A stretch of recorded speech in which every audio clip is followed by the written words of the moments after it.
ये मोआई प्रतिमाएं हैं। ये ईस्टर द्वीप और रापा नुई लोगों का एक महत्वपूर्ण हिस्सा हैं। ये इस द्वीप के प्रतीक हैं। इनकी संख्या हजारों में है। वैज्ञानिकों ने ईस्टर द्वीप, विशाल पत्थर के सिरों और मोआई प्रतिमाओं के बारे में सच्चाई का पता लगाया है। ये प्रतिमाएं प्रशांत महासागर के बीचों बीच चुपचाप खड़ी हैं, मानो किसी भूली हुई दुनिया के प्राचीन संरक्षक हों। और इसके नीचे जो कुछ छिपा है, चाहे वह शाब्दिक रूप से हो या ऐतिहासिक रूप से, वह बेहद चौंकाने वाला है। इसने पुरातत्वविदों को सदियों के इतिहास पर पुनर्विचार करने के लिए मजबूर कर दिया है। दशकों तक हमें एक ही कहानी सुनाई जाती रही। ऐसा माना जाता था कि एक लुप्त सभ्यता ने इन मूर्तियों को तराशा, उन्हें समुद्र तट पर कतारबद्ध किया और फिर गायब हो गई। लेकिन अब वैज्ञानिकों ने आखिरकार इन कड़ियों को जोड़ दिया है। इसलिए पलकें मत झपकाइए, पेज को मत छोड़ो। और अब आखिरकार हमें समझ में आने लगा है कि ऐसा क्यों है। मोआई प्रतिमाओं का रहस्य। रापा नुई की विशाल पत्थर की मूर्तियां, वे विशाल गंभीर चेहरे जो चुपचाप जमीन और समुद्र को निहारते हैं, सदियों से लोगों की कल्पनाओं को मोहित करते रहे हैं। दुनिया भर के लोगों ने इनकी तस्वीरें देखी हैं, किताबों में इनके बारे में पढ़ा है या वृत्त चित्र देखे हैं जो इन स्मारकों के वास्तविक अर्थ को बमुश्किल ही दर्शाते हैं। लेकिन हम वास्तव में इनके बारे में कितना जानते हैं?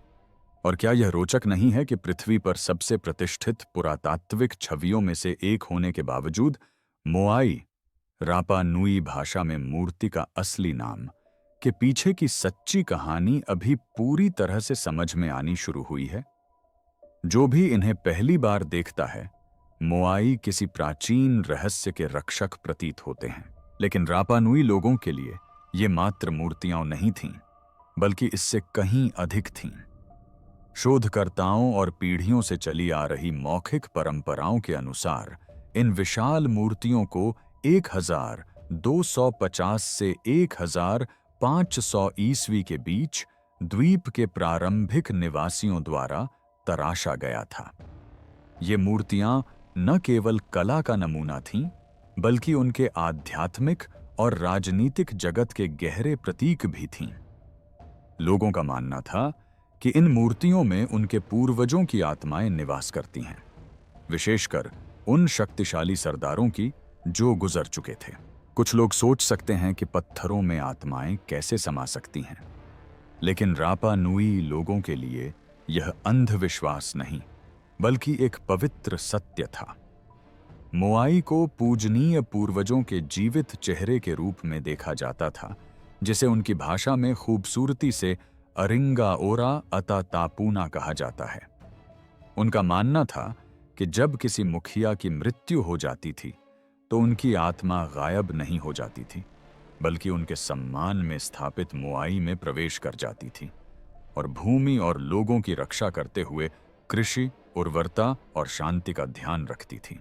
ईस्टर द्वीप पर मौजूद रहस्यमयी मूर्तियों के बारे में तो हम सबने सुना ही है, लेकिन अगर हम आपको बताएं कि वैज्ञानिकों ने आखिरकार इनके पीछे का रहस्य सुलझा लिया है, तो कैसा रहेगा? इन्हें किसने बनाया? इन्हें वहां क्यों रखा गया? और सबसे महत्वपूर्ण बात, सदियों से ये कौन सा रहस्य छिपाए हुए हैं? यह नई खोज हमारे अब तक के सारे ज्ञान को बदल सकती है। अंत तक बने रहिए, क्योंकि सबसे बड़ा मोड़ ऐसा है जिसकी किसी ने कल्पना भी नहीं की थी। तो इन अद्भुत मूर्तियों को किसने तराशा? हर मोआई मूर्ति को एक खास कबीले या परिवार ने बनवाया था, और एक कुशल पत्थर तराशने वाले के मार्गदर्शन में कुशल पत्थर कारीगरों की टीमों ने हर एक मूर्ति को सटीकता और सावधानी से पूरा किया। ये महज पत्थर तराशने वाले मजदूर नहीं थे, बल्कि कलाकार और इंजीनियर थे, जो सीमित औजारों के बावजूद अविश्वसनीय कुशलता से काम कर रहे थे। धातु के औजारों के बिना वे केवल टोकी नामक पत्थर के औजारों का इस्तेमाल करते थे, जिनसे वे ज्वालामुखी की राख, जिसे टफ कहा जाता है, से बनी मूर्तियों को आकार देते थे। यह राख मुख्यतः रानो राराकू की खदान से प्राप्त की जाती थी। जरा सोचिए, सूरज की तेज धूप में दिन रात इस तरह पत्थर तराशने के लिए कितनी कारीगरी और धैर्य की जरूरत होती होगी। यह उस तरह का समर्पण है जो किसी भी युग में मिलना मुश्किल है।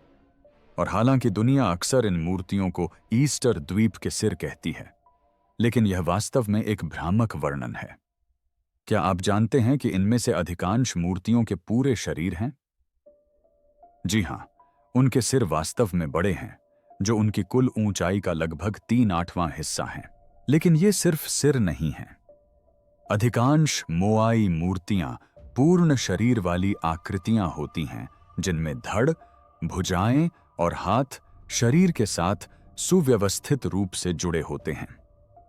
एक औसत मूर्ति लगभग 13 फीट ऊंची होती है और इसका वजन 10 से 12 मीट्रिक टन के बीच होता है। लेकिन कुछ तो और भी विशाल हैं। पारो के नाम से जानी जाने वाली एक बेहद ऊंची मोआई प्रतिमा 33 फीट ऊंची है और इसका वजन चौंका देने वाला 82 टन है। और जरा सोचिए, खदान में पड़ी एक अधूरी प्रतिमा अगर पूरी हो जाती तो उसकी ऊंचाई अविश्वसनीय रूप से 69 फीट होती। क्या आप इसके आकार की कल्पना कर सकते हैं? यह समझना लगभग असंभव है कि सदियों पहले आधुनिक मशीनों के बिना लोग ऐसा कुछ करने का प्रयास भी कैसे कर सकते थे। एक और उल्लेखनीय बात है आंखें। कुछ मोआई मूर्तियों की आंखें सफेद मूंगे की बनी थीं और पुतलियां लाल स्कोरिया या काले ऑब्सीडियन की थीं। ये आंखें महज सजावट के लिए नहीं थीं। इनका आध्यात्मिक महत्व बहुत गहरा था। ऐसा माना जाता था कि मूर्तियां इन आंखों को लगाने के बाद सक्रिय हो जाती थीं और कभी-कभी कुछ अनुष्ठानों के लिए इन आंखों को निकाल लिया जाता था। जरा इस बारे में सोचिए। रापा नुई जनजाति के लिए ये महज पत्थर नहीं थे, वे आध्यात्मिक प्रतीक थे जिनकी श्रद्धा और देखभाल के साथ पूजा की जाती थी। लेकिन शायद सबसे चौंकाने वाली खोज कुछ समय पहले ही हुई। दशकों तक अधिकांश लोग मानते थे कि मोआई केवल सिर हैं, मुख्य रूप से इसलिए क्योंकि जमीन से बाहर निकले हुए वही दिखाई देते थे। लेकिन 1914 में और हाल के दशकों में अधिक गहनता से पुरातत्वविदों ने गहराई तक खुदाई शुरू की और पाया कि इनमें से कई मूर्तियों के पूरे धड़ मिट्टी के नीचे दबे हुए हैं। तो आखिर हुआ क्या? शरीर क्यों दबे हुए थे? यह जानबूझकर नहीं किया गया था। सैकड़ों वर्षों में प्राकृतिक कटाव, अवसादन और पर्यावरणीय परिवर्तनों ने धीरे धीरे मूर्तियों के निचले हिस्सों को ढक दिया। इसी से मोआई प्रतिमाओं की वह छवि उत्पन्न हुई जो आज भी कई लोगों के मन में बसी हुई है, जिसमें केवल सिर ही दिखाई देता है। ईस्टर द्वीप प्रतिमा परियोजना द्वारा हाल ही में की गई खुदाई में न केवल कई मोआई प्रतिमाओं के छिपे हुए शरीर मिले, बल्कि उनकी पीठ पर बनी अविश्वसनीय नक्काशी और शिलालेख भी सामने आए, जो सदियों से जमीन के नीचे दबे हुए थे। क्या यह जानकर आश्चर्य नहीं होता कि कितना इतिहास अभी भी पूरी तरह से उजागर नहीं हुआ है, जबकि वह हमारी आंखों के सामने ही छिपा हुआ है।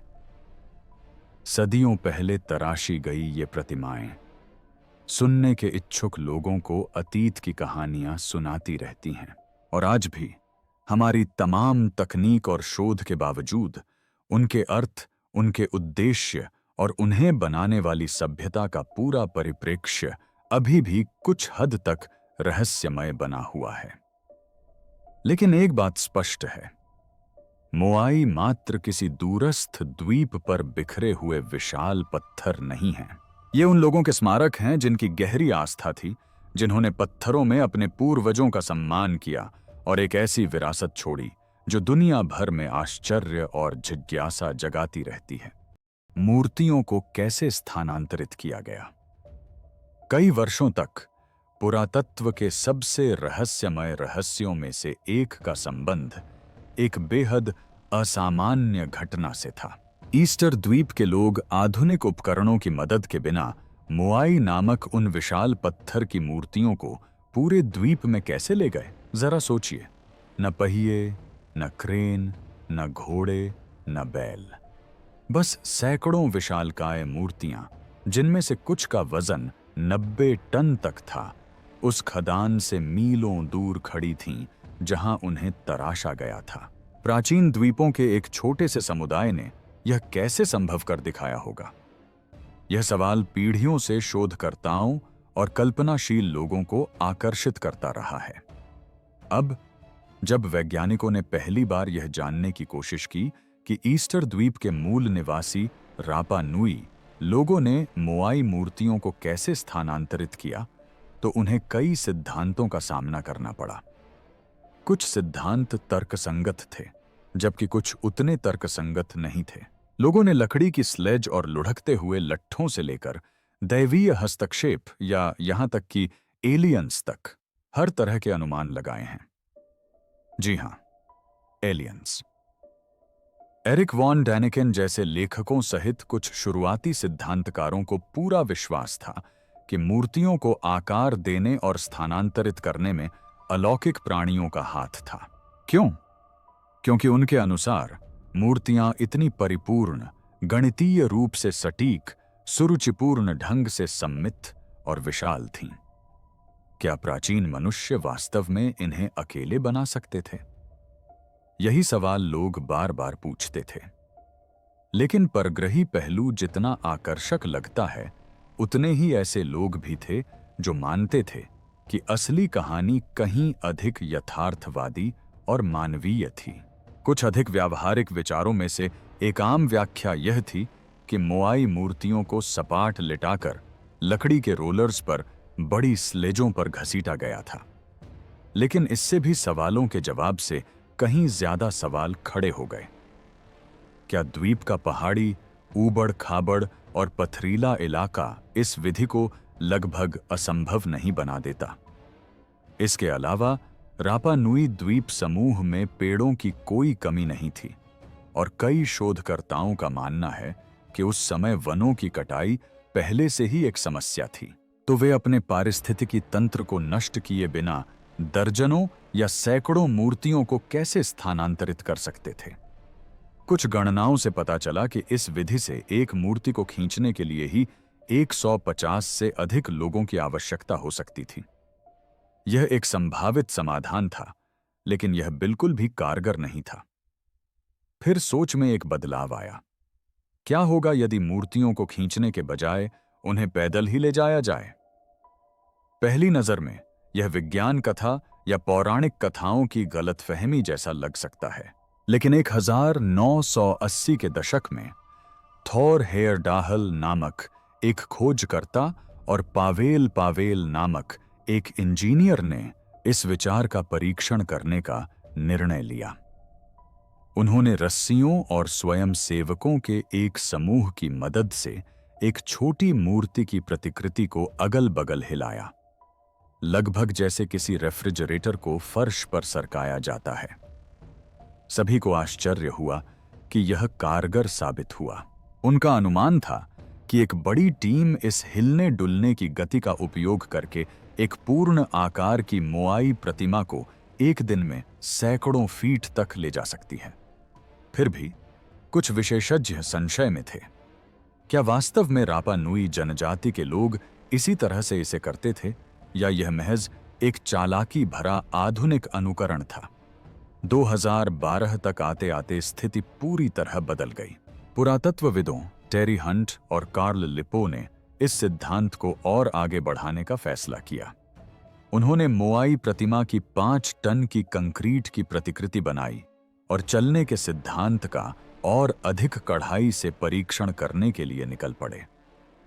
केवल 3 रस्सियों और 18 लोगों की एक टीम की मदद से उन्होंने प्रतिमा को अगल-बगल हिलाकर एक समतल सतह पर सीधा खड़ा करने में सफलता प्राप्त की। स्लेज की कोई जरूरत नहीं, न ही लकड़ी के लट्ठों की, न ही किसी अलौकिक तकनीक की, बस संतुलन और लय का चतुराईपूर्ण उपयोग। इससे भी अधिक दिलचस्प बात मोआई मूर्तियों की बनावट थी। मूर्तियों का आधार थोड़ा घुमावदार था और शरीर थोड़ा आगे की ओर झुका हुआ था। ऐसे डिजाइन फीचर जो वास्तव में उन्हें पैदल ले जाना न केवल संभव बनाते, बल्कि संभवतः जानबूझकर किया गया होता। क्या यह संभव है कि प्राचीन मूर्तिकारों ने मूर्तियों को विशेष रूप से इसी तरह ले जाने के लिए बनाया हो? हंट और लिपो निश्चित रूप से ऐसा ही सोचते थे और अकादमिक समुदाय में कई लोग उनसे सहमत होने लगे।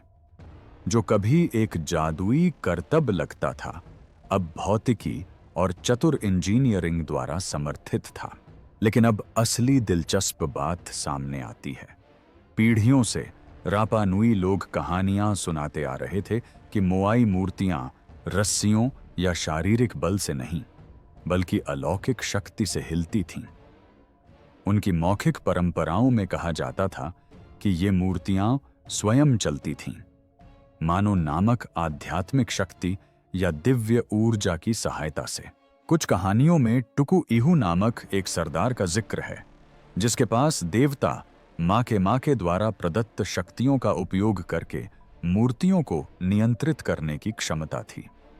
अन्य कहानियों में शक्तिशाली पुजारियों या यहां तक कि एक साधारण रसोइये को भी मंत्रोच्चार और अनुष्ठान के माध्यम से मूर्तियों को सजीव करने की क्षमता का श्रेय दिया गया है। रापा नुई लोगों की भाषा में तो एक मुहावरा भी है, जिसका अर्थ है बिना पैरों के चलना। कई वर्षों तक विद्वानों ने इन कहानियों को मिथक और ज्यादा से ज्यादा प्रतीकात्मक मानकर खारिज कर दिया। लेकिन अब इन आधुनिक प्रयोगों के बाद लोग सोचने लगे हैं कि क्या रापा नुई लोग हमेशा से ही सचमुच में ऐसा कहते आ रहे थे? क्या उनकी किंवदंतियां किसी वास्तविक चीज पर आधारित थीं?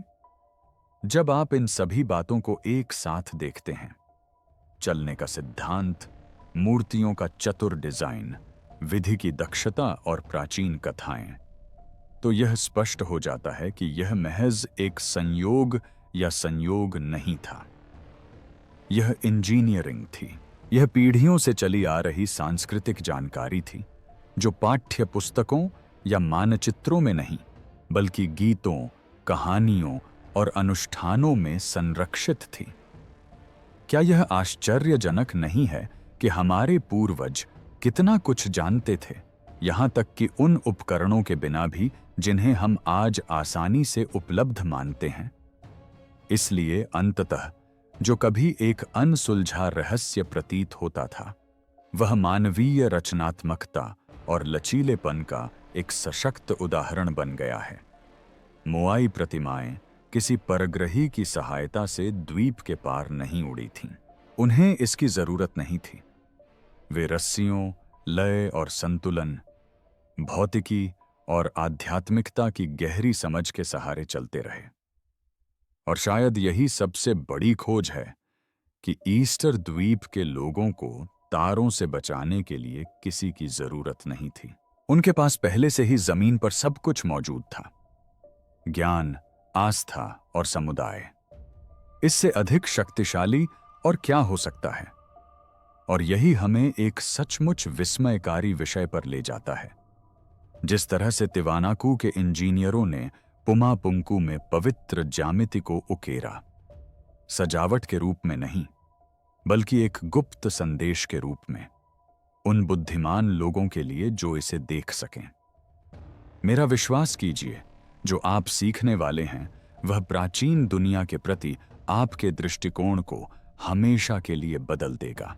तो हमारे साथ बने रहिए। रापा नुई की जनसंख्या के बारे में सच्चाई। लंबे समय तक रापा नुई की कहानी, जिसे कई लोग ईस्टर द्वीप के नाम से बेहतर जानते हैं, निराशा और हताशा के गहरे भाव के साथ सुनाई जाती रही।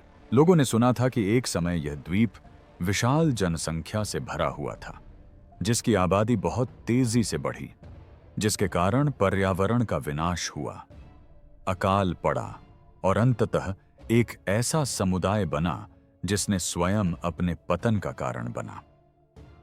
पाठ्य पुस्तकों, वृत्त चित्रों और यहां तक कि आम बातचीत में भी बार बार दोहराई जाने वाली यह कहानी रापा नुई के लोगों को उनकी अपनी ही गलतियों का शिकार बताती थी। लेकिन अब हालात बदल रहे हैं। पुरातत्वविद आधुनिक उपकरणों और एक नए दृष्टिकोण की मदद से उस वृत्तांत को पूरी तरह से बदल रहे हैं। क्या यह आश्चर्य की बात नहीं है कि सच्चाई सदियों तक मिट्टी में चुपचाप दबी रहती है, बोलने के सही समय का इंतजार करती है? नवीनतम शोध के अनुसार द्वीप की जनसंख्या के बारे में हम जो अनुमान लगाते थे, जैसे कि 15,000 या 30,000 लोग, वे शायद बहुत अधिक थे।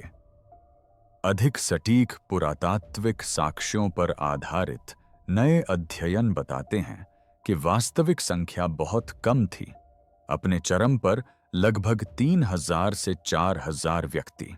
और यहां एक चौंकाने वाला मोड़ है। यह कोई पतन के कगार पर खड़ा समाज नहीं था। वास्तव में वे काफी अच्छी स्थिति में थे। जनसंख्या स्थिर रही और समय के साथ धीरे धीरे बढ़ी भी, न कि अनियंत्रित रूप से। असली आपदा 1722 में बाहरी लोगों यानी यूरोपीय लोगों के आगमन के बाद ही शुरू हुई। इस संपर्क के कारण अंततः 1860 के दशक में पेरू में विनाशकारी दास प्रथा के अभियान और घातक बीमारियां फैलीं। खराब योजना या प्राकृतिक संसाधनों के अत्यधिक उपयोग ने जनसंख्या को इस संकट में नहीं डाला। इसके पीछे बाहरी ताकतें थीं। क्या इससे उनकी कहानी को देखने का हमारा नजरिया नहीं बदल जाता? और योजना की बात करें तो रापा नुई लोगों ने जिस तरह से अपनी भूमि का प्रबंधन किया, वह वाकई अद्भुत था। उपग्रह चित्रों और लिडार स्कैन का उपयोग करते हुए शोधकर्ताओं ने एक चौंकाने वाली बात का पता लगाया है। द्वीप की लगभग पूरी सतह को खेती के लिए सावधानीपूर्वक और जानबूझकर रूपांतरित किया गया था। जी हां, यहां तक कि प्रतिष्ठित मोआई मूर्तियों के बीच की जगहें भी, जो द्वीप के सबसे पहचाने जाने वाले प्रतीक बन चुके विशाल पत्थर के सिर हैं, केवल अनुष्ठानिक उपयोग के लिए नहीं थीं। वे जीवंत और कार्यशील परिदृश्य का हिस्सा थे। आप सोच रहे होंगे कि आज जो द्वीप अधिकतर पथरीला और सूखा दिखता है, उस पर लोग भोजन कैसे उगाते थे? दरअसल उनके पास कुछ तरकीबें थीं। सबसे उल्लेखनीय तकनीकों में से एक थी लिथिक मल्चिंग। दरअसल यह एक सरल विचार है। द्वीपवासियों ने अपने खेतों में ज्वालामुखीय चट्टानें बिखेर दीं, जिससे नमी बनी रही, मिट्टी का कटाव रुका और साथ ही मिट्टी में पोषक तत्व भी बढ़ गए।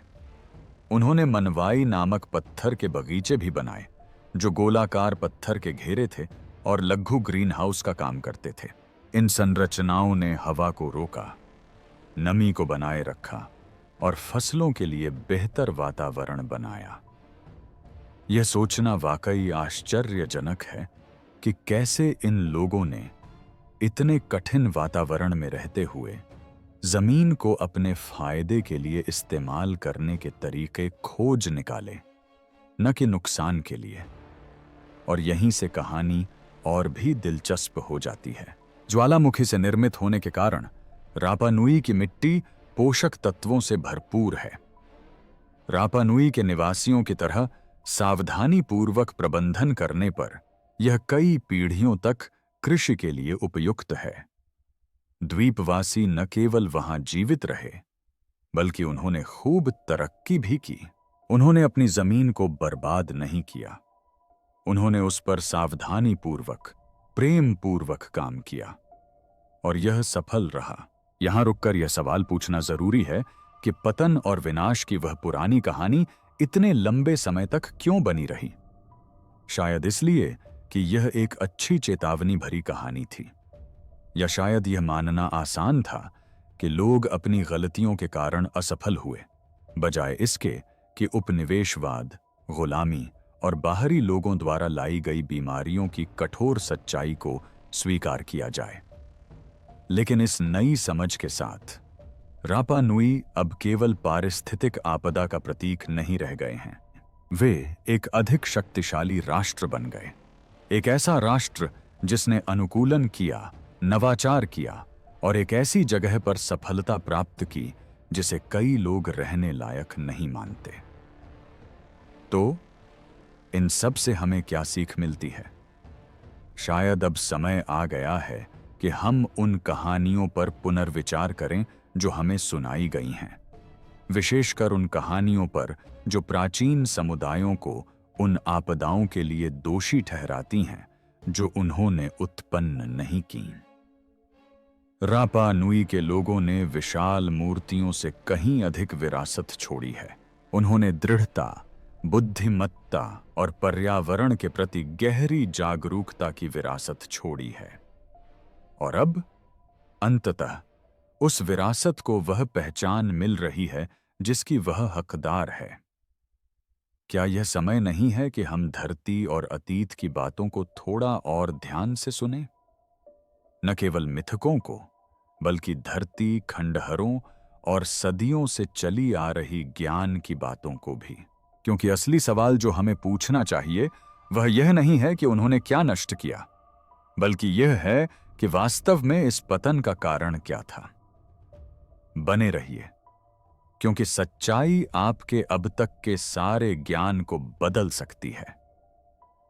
वास्तव में इस पतन का कारण क्या था? कई वर्षों तक दुनिया भर के लोग ईस्टर द्वीप, जिसे परंपरागत रूप से रापा नुई कहा जाता है, के बारे में एक भयावह कहानी पर विश्वास करते रहे। लोकप्रिय कहानी कुछ इस प्रकार थी। बहुत समय पहले वहां रहने वाले लोगों ने अंधाधुंध अपने सारे पेड़ काट डाले, अपने ही पर्यावरण को नष्ट कर दिया और अंततः अपने ही पतन का कारण बने। इस कहानी के अनुसार संसाधनों के अत्यधिक उपयोग से उन्होंने अपने ही पतन को जन्म दिया, जिसके कारण बड़े पैमाने पर युद्ध, यहां तक कि नरभक्षण और जनसंख्या में भारी गिरावट आई, वह भी किसी यूरोपीय के द्वीप पर कदम रखने से बहुत पहले। यह एक चेतावनी भरी कहानी की तरह है, एक नाटकीय अनुस्मारक है कि जब मनुष्य स्थिरता को नजरअंदाज कर देते हैं तो क्या होता है। लेकिन अब वर्षों के आधुनिक वैज्ञानिक शोध के बदौलत उस कहानी पर गंभीर सवाल उठ रहे हैं, भले ही वह पूरी तरह से खारिज न हुई हो। और यह सवाल मन में उठता है कि इतने लंबे समय तक हम इस कहानी को इतना गलत कैसे समझते रहे। फ्रेड, जो रापा नुई के जटिल इतिहास से अच्छी तरह वाकिफ हैं, ने समझाया कि जिसे कभी सच मान लिया गया था, अब सबूतों से उसका खंडन हो रहा है, जो एक कहीं अधिक आशावादी और, सच कहें तो, कहीं अधिक मानवीय कहानी बयां करते हैं। उन्होंने बताया कि प्रसिद्ध पारिस्थितिकी विनाश का सिद्धांत, जिसे विशेष रूप से लेखक जेरेड डायमंड ने लोकप्रिय बनाया, इस विचार पर आधारित था कि द्वीपवासियों ने विशाल पत्थर की मूर्तियों, मोआई, को स्थानांतरित करने के लिए अपने सभी ताड़ के पेड़ काट दिए थे, यह जाने बिना कि वे उस पारिस्थितिकी तंत्र को नष्ट कर रहे थे जिस पर वे निर्भर थे। उस सिद्धांत के अनुसार पेड़ों के नष्ट होने के बाद मिट्टी का कटाव हुआ, फसलें बर्बाद हुईं, भूखमरी फैली और अराजकता में लोग आपस में लड़ने लगे। लेकिन फ्रेड ने कहा कि हाल के पुरातात्विक निष्कर्षों ने हमें कुछ बिल्कुल अलग दिखाया है। क्या रापा नुई के लोग अपने ही स्वर्ग को लापरवाही से नष्ट करने के बजाय वास्तव में लचीले, साधन संपन्न और अविश्वसनीय रूप से अनुकूलनशील थे? यही वह प्रश्न है जो शोधकर्ताओं ने द्वीप के इतिहास की गहराई में उतरते हुए शाब्दिक और लाक्षणिक दोनों अर्थों में पूछना शुरू किया, और उन्हें जो जवाब मिले वे चौंकाने वाले थे। उदाहरण के लिए प्रसिद्ध ऑब्सीडियन औजारों को ही लें, जिन्हें माता कहा जाता है। वर्षों से ज्वालामुखी कांच के इन नुकीले टुकड़ों को हथियार, हिंसक संघर्ष और जनजातीय युद्धों के प्रमाण के रूप में माना जाता रहा है। लेकिन नए अध्ययनों से पता चलता है कि ये हथियार बिल्कुल नहीं थे। फ्रेड ने बताया कि इनका इस्तेमाल संभवतः रोजमर्रा के कामों, बागवानी, नक्काशी, खाना पकाने या शायद अनुष्ठानों के लिए किया जाता था। और इससे सब कुछ बदल जाता है ना? अचानक हिंसक विध्वंस की छवि का बचाव करना कठिन हो जाता है। उन्होंने इस बात पर भी जोर दिया कि द्वीपवासियों की हड्डियां एक शांत कहानी बयां करती हैं। शोधकर्ताओं ने खोपड़ियों और हड्डियों की जांच की ताकि युद्ध के आघात के निशान मिल सकें। टूटी हड्डियां, हथियारों से लगे घाव, ऐसी चोटें जो युद्धों के होने का प्रमाण हों। लेकिन हैरानी की बात यह है कि अध्ययन की गई खोपड़ियों में से केवल 2.5% में ही चोट के कोई निशान मिले। इससे भी अधिक महत्वपूर्ण बात यह है कि इनमें से अधिकांश चोटें ठीक हो चुकी थीं। क्या यह किसी हिंसक पतन की ओर अग्रसर समाज की तुलना में एक शांतिपूर्ण समाज की अधिक झलक नहीं देता? और फिर नरभक्षण का दावा है, जो शायद इस पुराने सिद्धांत का सबसे सनसनीखेज हिस्सा है। फ्रेड ने इस बात पर सिर हिलाते हुए साफ कहा कि इसे साबित करने के लिए कोई ठोस सबूत नहीं है। नरभक्षण के स्पष्ट संकेत दिखाने वाले कोई अवशेष नहीं मिले हैं। न ही हड्डियां उस तरह से जली या कटी हुई मिली हैं जैसी उम्मीद की जाती है। अगर लोग सचमुच एक दूसरे को खाने लगे थे तो यह कहानी कहां से आई? शायद गलतफहमियों, अतिशयोक्तियों और शायद उन बाहरी लोगों से भी जो पहली बार द्वीप पर आए थे और जो अपनी आंखों देखी बातों को पूरी तरह समझ नहीं पाए थे। क्या यह थोड़ा परेशान करने वाला नहीं है कि घटनाओं के इतने भयावह संस्करण को इतनी जल्दी बिना किसी सवाल के स्वीकार कर लिया गया? फ्रेड का मानना है कि ईस्टर द्वीप पर वास्तव में जो हुआ वह कहीं अधिक महत्वपूर्ण और कुछ मायनों में कहीं अधिक प्रभावशाली है। पतन होने के बजाय रापा नुई के लोग अनुकूलन कर गए। जब पेड़ कम होने लगे तो उन्होंने भोजन उगाने के नए तरीके विकसित किए, जैसे कि चट्टानी उद्यान बनाना जिससे शुष्क मिट्टी में नमी बनी रहती थी।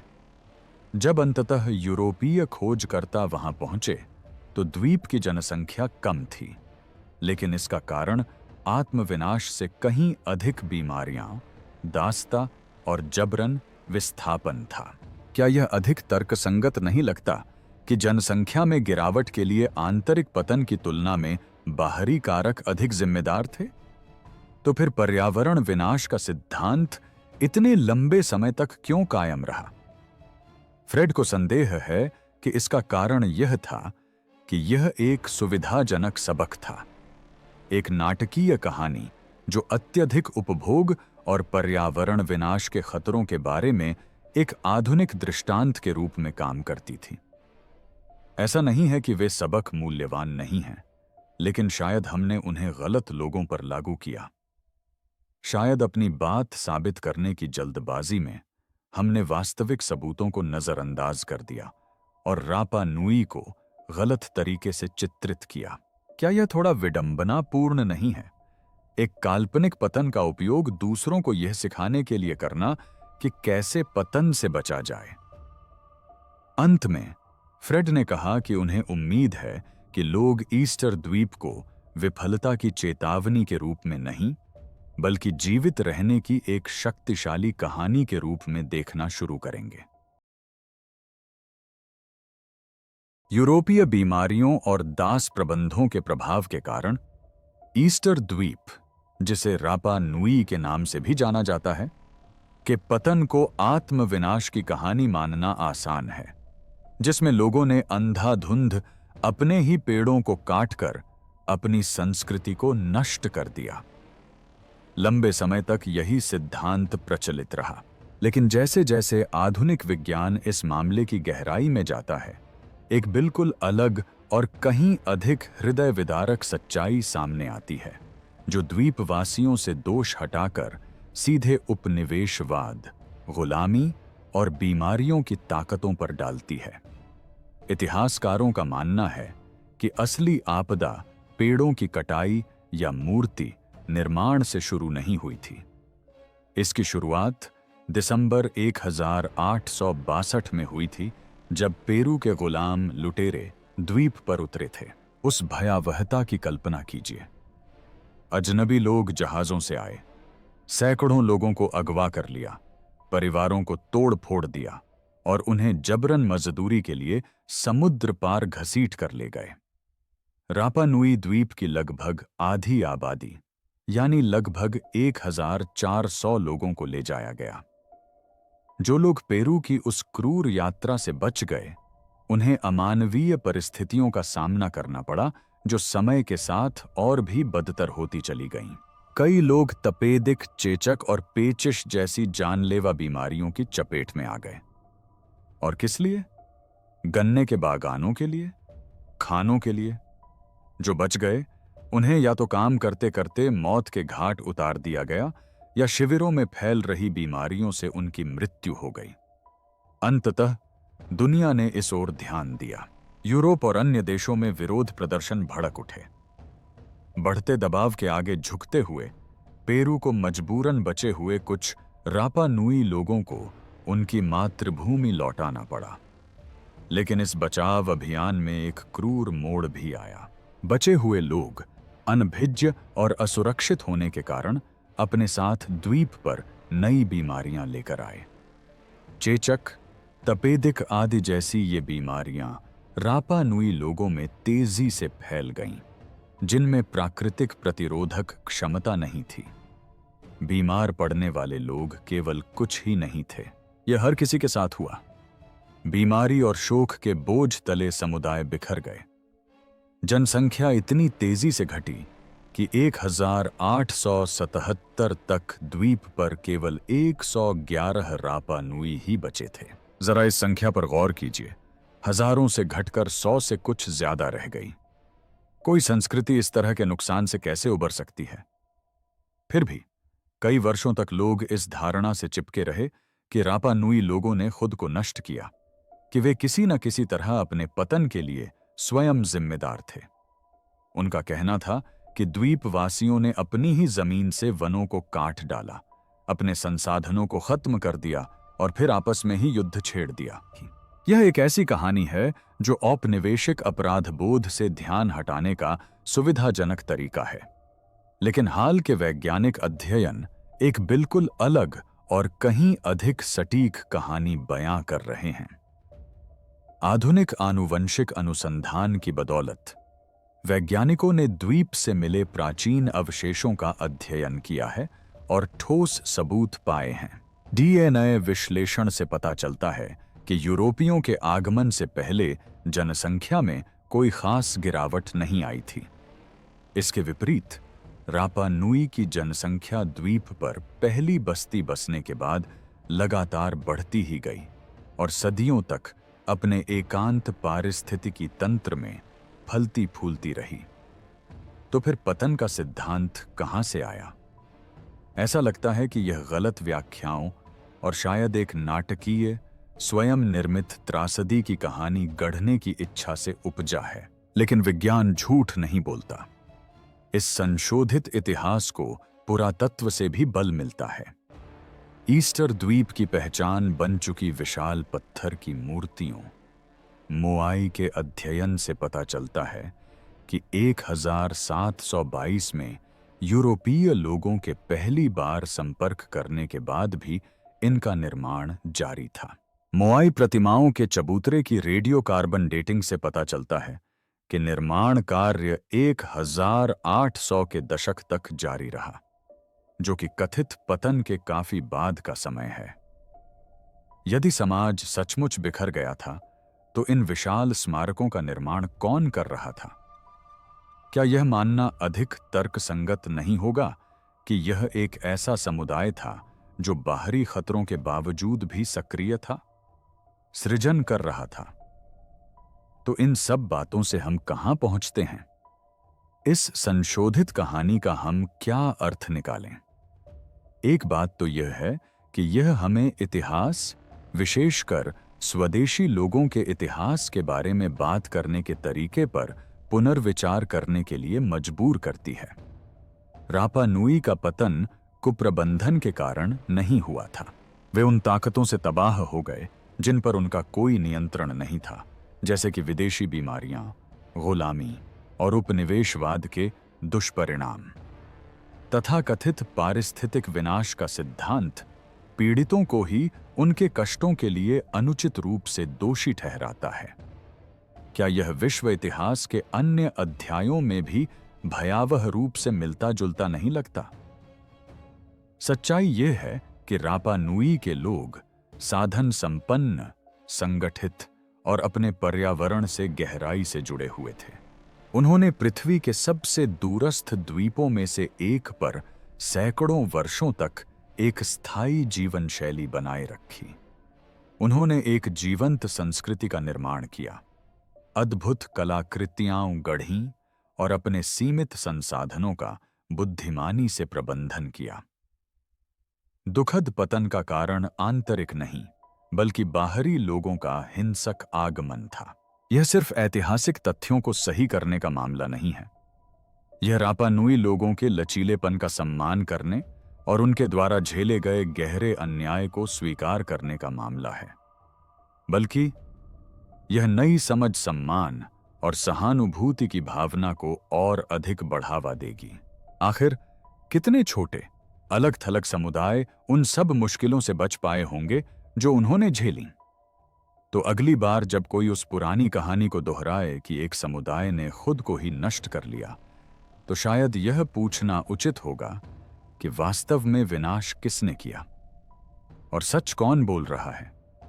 इसी के साथ हम इस वीडियो के अंत में आते हैं। देखने के लिए धन्यवाद। अगर आपको यह वीडियो पसंद आया तो लाइक, कमेंट और सब्सक्राइब करना न भूलें, ताकि आपको और भी कंटेंट मिल सके। और भी रोमांचक कहानियों का आनंद लेने के लिए अपनी स्क्रीन पर दिखाई देने वाले निम्नलिखित वीडियो पर क्लिक करें।